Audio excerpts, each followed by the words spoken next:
Aquí la política es que siempre va el dinero para los de arriba y el trabajo es para los de abajo. Siempre, por más que los gobiernos, por ejemplo, tengan buenas intenciones de hacer algo por el pueblo, no pueden, porque siempre la oligarquía les oprimen. No.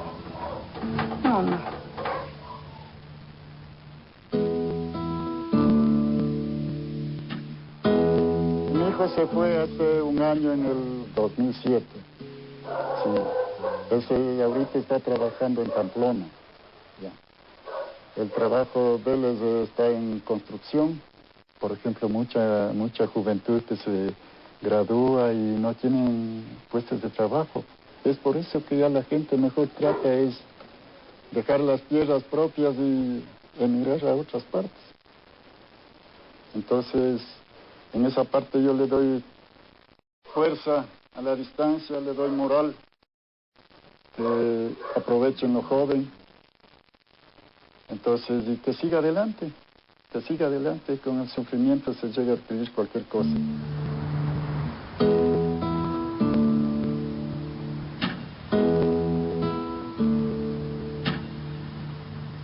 Vos hablaste en varios discursos, ¿no?, de una época de cambio en América Latina, sino un cambio de época. Así es. ¿Cuál es la esencia del cambio de época? Pero tú viste en los 90 cómo el desastre que fue América Latina por la aplicación de las políticas del consenso de Washington, y para que tú veas el grado de decadencia al que llegó América Latina, seguimos las políticas del consenso de Washington, consenso donde ni siquiera participamos. ¿Esto era consenso de quién? De los grupos de poder, de los grupos dueños del mundo. Ahí participó la Secretaría de Estado norteamericana, Fondo Monetario, Banco Mundial, BID, pero era consenso. Y apoyamos el consenso. ¿Consenso de quién? Aunque sea con el estructuralismo y la escuela cepalista, era algo creado por nosotros mismos, o enriquecido por nosotros mismos, porque la idea originaria datan del siglo XIX, industria infantil, etc. Pero era algo nuestro, aunque sea teníamos pensamiento propio. Hasta eso perdió América Latina en la larga y triste noche neoliberal. Y concomitante con ello, ¿cuántos payasos llegó a América Latina, en la propia Argentina? Pues Carlitos Menem, que viajaba con su peluquero, ¿verdad? Collor de Mello en Brasil, Fujimori en Perú, el gordito Endara en Panamá. O sea, ¿te imaginas el nivel de postración, incluso a nivel de liderazgo en el que cayó América Latina? ¿Qué vemos en el siglo XXI? Que todos esos gobiernos entreguistas, títeres, se derrumban como Castillo de naipes y llegan gobiernos progresistas con una visión histórica, buscadores de integración latinoamericana y sobre todo con un gran capital político, altamente populares. ¿Por qué? Porque los pueblos latinoamericanos reconocen en ellos autenticidad, que realmente están con las causas populares, que ya no son los traidores de siempre. Ahora, ese es el cambio de época. Sí, pero muchos dicen que eso depende de la nueva situación económica internacional que nos favorece por los commodities y el precio de las materias primas. Otros dicen que depende esto, o por lo menos está producido porque Estados Unidos mira para otro lado y descuidó su patio trasero. Están los que dicen que esto es parte del movimiento popular y de la maduración. ¿Cuál es tu...? Yo creo que es un despertar de los pueblos latinoamericanos, pero por supuesto que ha habido factores contribuyentes a ese despertar. O sea, yo creo que Bush ha sido de los grandes electores en América Latina, ¿no? Su política exterior ha sido tan torpe que ha despertado una gran reacción que ha ayudado a los gobiernos progresistas para lograr este cambio de orientación en América Latina. Con respecto a qué es la buena racha económica por alto precio de los commodities, es el cuento de siempre, cuando llegan gobiernos que no están con el status quo, ¿no? Tratar de legitimar sus victorias, su aceptación, etc. Pero mira, Hugo Chávez está en el 98 con una gran aceptación popular, y en el 98 el precio del petróleo, a inicio del 2000, ¿a cuánto estuvo? No está ahí la respuesta. La respuesta está en un despertar de los pueblos latinoamericanos que finalmente empiezan a ser dueños de sus destinos y que finalmente se sienten representados por gobiernos que realmente están con el bien común y no pensando en Washington, en el puestito después, no hablando en español y pensando en inglés.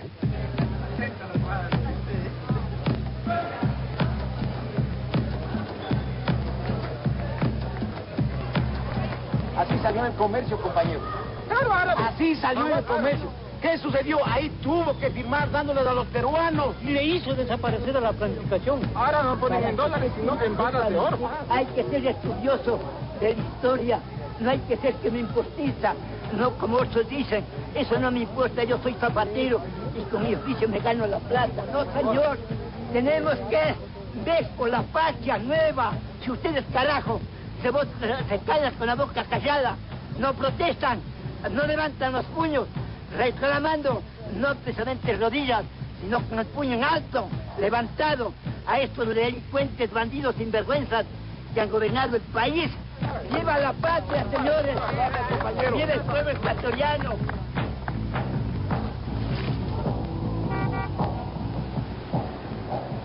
Ecuador de alguna forma ha estado bastante, no solo Ecuador, todos los países han estado desvinculados entre sí, pero Ecuador ha estado bastante desvinculado de América del Sur, ¿no? Ahora, si algo está cambiando es justamente que está mucho más volcado hacia América del Sur. Siempre fue un país muy volcado hacia Estados Unidos. Está cambiando por el tipo de gobierno que hay, está cambiando porque la región sí está hablando por lo menos de integración, si bien todavía algunas cosas son escaramuzas, otras son a pequeños comienzos, sí está, y eso le influye a Ecuador. Y el gobierno que tiene, obviamente, que va hacia esa integración. Hay una mirada hacia América del Sur como nunca había existido. Y el gran desafío es que esa integración dé frutos concretos y rápido, porque si no, pues se deslegitimará. Por eso mi preocupación con ese estatuto de UNASUR, donde está dominado por la burocracia. Yo creo que eso no va a ningún lado si no hacemos cambios profundos en ese estatuto. O sea, nos dejamos impresionar en fútbol, utilizando términos futbolísticos, anticipar por la burocracia, ¿no? Entonces, de nuevo se nos enquistó la burocracia. Y si no somos eficaces en esa integración, para la retórica bajar hechos concretos, nuestros pueblos se pueden rebelar frente a esa integración, ¿no? Creo que esa integración debe enfrentar los problemas comunes y dar respuestas rápidas a esos problemas que incidan concreta, claramente, en la vida cotidiana de nuestra gente, que mejore ese nivel de bienestar, esa vida cotidiana, si no, fracasará la integración. Y esto del socialismo del siglo XXI, que está planteado en el discurso, en el debate, ¿cuál es la esencia? Bueno, una esencia muy clara. Aprendiendo de los errores del socialismo real. Así es, pero coincidiendo con ciertos aciertos. Por ejemplo, supremacía del trabajo humano sobre el capital. Una de las grandes víctimas de la larga y triste noche neoliberal fue el trabajo humano. Bajo eufemismo como flexibilización laboral, lo que se hizo fue romperles el alma a nuestros trabajadores. Aquí, cuando yo llegué al gobierno, se supone que el contrato por horas era diseñado para temporadas pico. Por ejemplo, una juguetería en época de Navidad te contrataba 3 semanas de 6 a 10 de la noche estudiantes universitarios. Esa era la filosofía del contrato por hora. Cuando yo llegué al gobierno, el reglamento que había hecho el gobierno de Lucio Gutiérrez para el contrato por hora decía que se podía tener hasta 75% de los empleados contratados por hora y de forma permanente. ¿Te imaginas eso? Sí. El trabajo humano no es un medio más de producción, es el fin mismo de la producción. No es que el trabajo humano debe estar en función de la necesidad de acumulación de capital. El capital y todos los demás factores de producción deben estar en función del trabajo humano y del ser humano. Una primera coincidencia. Segunda coincidencia, la búsqueda de esa justicia social, que debe ser un clamor impostergable, como tú has mencionado, la región más inequitativa del mundo. Debe ser un eje transversal para todas las políticas públicas.